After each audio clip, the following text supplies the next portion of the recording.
Élie monta aux cieux dans un tourbillon. Élisée le vit et s'écria « Mon père, mon père !» Et il ne le vit plus. Et il saisit ses vêtements et les déchira en 2 pièces.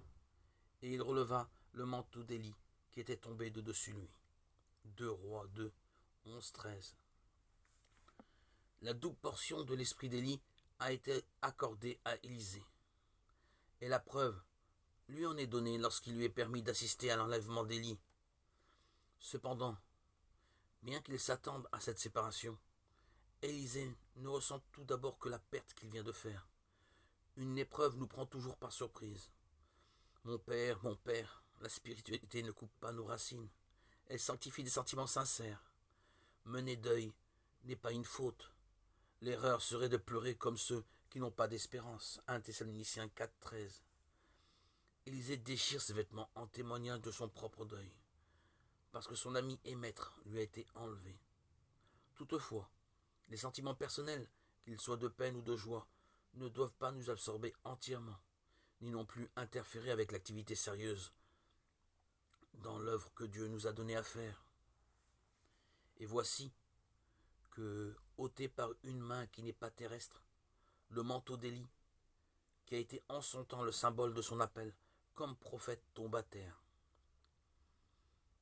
Élie n'a plus besoin de ce manteau.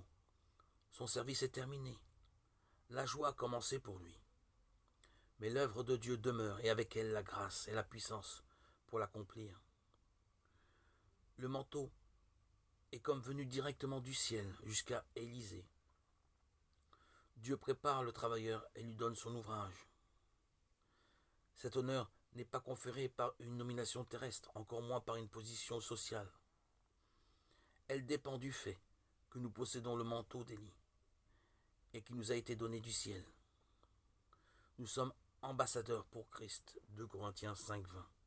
Et c'est seulement sous ce caractère que nous avons droit au respect. Le respect non pas pour nous-mêmes, mais pour celui qui nous a appelés et pour son message.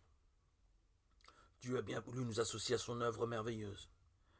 Comme tu m'as envoyé dans le monde, moi aussi, je l'ai envoyé dans le monde. Jean 17, 18. Nous devons être de vrais ambassadeurs pour Christ, mais aussi des intendants fidèles et sages pour distribuer autant convenable la ration de blé. Luc 12, 42.